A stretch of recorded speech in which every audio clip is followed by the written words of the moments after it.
Jangan lupa like, comment, and subscribe channel YouTube TVRI Bengkulu dan nyalakan lonceng notifikasinya.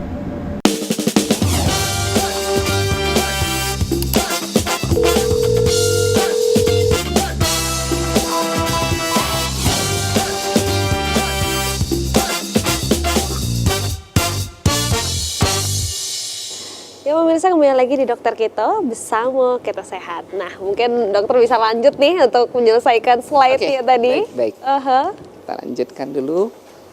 Baik, ya ada dua lagi yaitu osteoartritis atau orang peradangan sendi. Peradangan sendi itu nyeri sendi, apakah tidak boleh olahraga? Mau olahraga tapi sendinya sakit. Memang pada waktu awal nanti akan sakit, tapi lama-lama dengan kelenturan, menjaga kelenturan dan kekuatan otot itu, maka nyerinya sendiri akan berkurang. Nah, satu lagi, ibu-ibu yang hamil nih, ibu-ibu yang hamil butuh juga olahraga. Nah, namanya ada senam hamil. Dia untuk menguatkan otot-otot di perut kita, tapi dia juga untuk menjaga fleksibilitas dari tulang otot perineum pada bagian antara bokong dengan vagina dengan dubur. Nah, untuk apa? Kalau misalnya dia lentur, maka tidak akan terjadi robekan. Ya. Nah, dan juga meningkatkan pertumbuhan organ otak anak. Gitu. Jadi itu beberapa yang keadaan-keadaan yang butuh juga untuk berolahraga. Baik, silakan dokter, kembali lagi.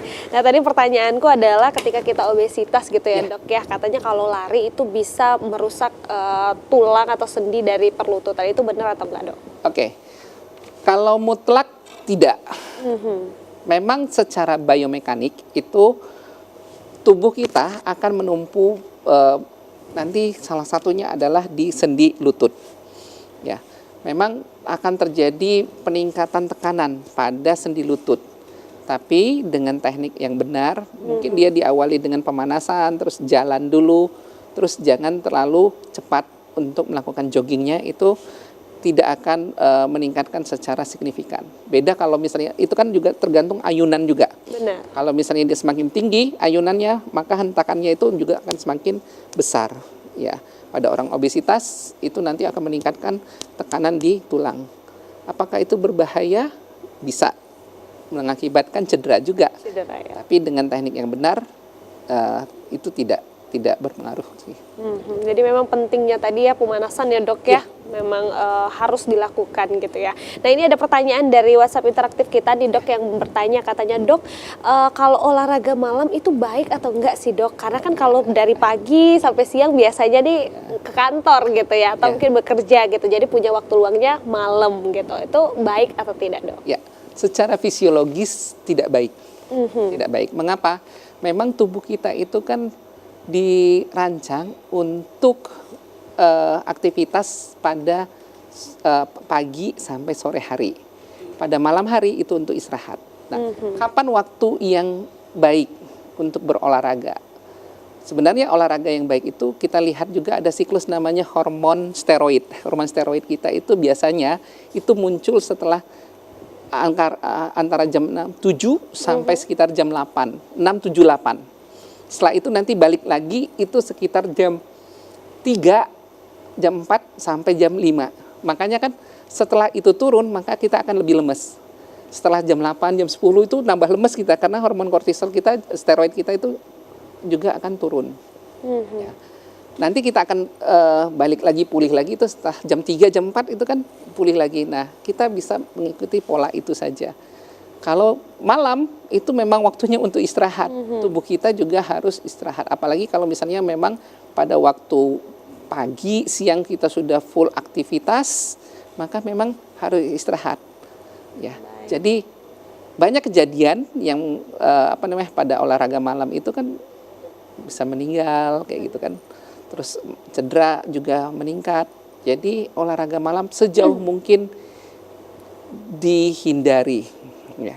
Bukan dikurangin lagi ya dok ya, dihindari. Ya.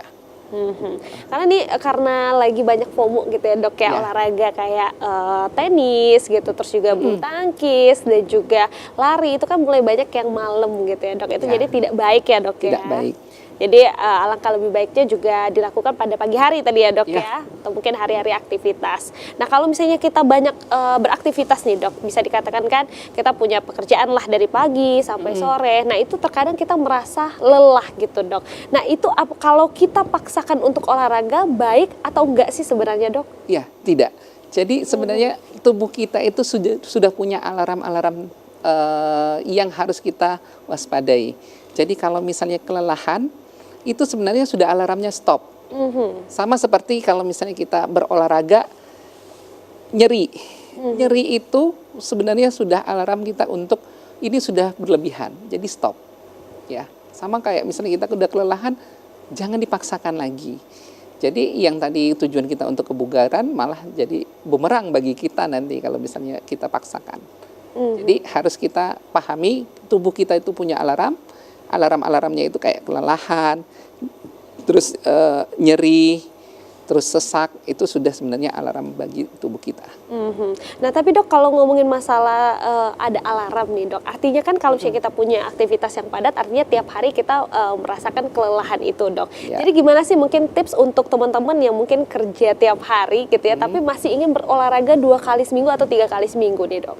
Ya, jadi memang harus punya spare waktu ya, harus diniatkan. Memang olahraga itu kalau tidak diniatkan itu tidak akan bisa tercapai, ya kan? Kalau misalnya kita merencanakan tapi tidak ada di ini kan tidak akan. Jadi tipsnya itu adalah memang harus kita buat spare waktu dalam waktu misalnya kita bekerja itu kan maksimal itu sekitar jam 4. Jam 4 itu masih cukup bagus untuk kita melakukan aktivitas olahraga. Seperti tadi yang saya katakan, lihat hormon steroidnya kan itu kan membuat kita lebih segar kayak gitu. Itu di jam 4, 5, 3, 4, 5. Jadi sore nggak apa-apa kayak gitu loh. Kalau nggak, yang mudah adalah setelah sholat subuh. Oh, boleh ya dok ya? Boleh. Setelah sholat subuh, udara segar itu dapat menurunkan stres juga sebenarnya. Mengapa kita FOMO? Kita ngikutin siklus orang di kota besar. Kalau kota Bengkulu ya harusnya nggak ada halangan untuk berolahraga ya. Tidak ada alasan. Tidak ada alasan. Benar sekali. Kalau orang luar, misalnya kayak Jakarta kayak gitu, ya wajar. Mereka memang padat, jalan juga. Ini macet. Ya itu, makanya mereka olahraganya malam. Benar, jadi memang ini harus kita pikirkan ya dok ya, harus bisa membagi waktu untuk olahraga, karena olahraga ini penting sekali ya. Jadi tidak bisa juga disamakan lagi juga pemirsa bahwa pekerjaan rumah dan olahraga itu sama, tapi itu berbeda. Jadi kita harus lebih pintar lagi gitu ya, memilih olahraga yang baik untuk tubuh kita. Tadi juga udah ada beberapa cara gitu untuk menghitung ya dok ya, bagaimana memilih olahraga yang baik sesuai dengan denyut nadi kita. Baik dokter Azmi, terima kasih banyak. Terima kasih, sudah Mbak hadir Rifah. memberikan informasi banyak nih, dan terima kasih juga dokter Wenti sudah banyak juga nih memberikan informasi yang luar biasa, dan semoga setelah ini juga para teman-teman dan pemirsa masyarakat Bengkulu itu lebih aware lagi sama kesehatan dengan berolahraga. Dan buat pemirsa jangan lupa saksikan terus tentunya Dokter Kito setiap hari Senin hingga Jumat pukul 10 pagi. Saya Afifa Masya pamit undur diri dan sampai jumpa.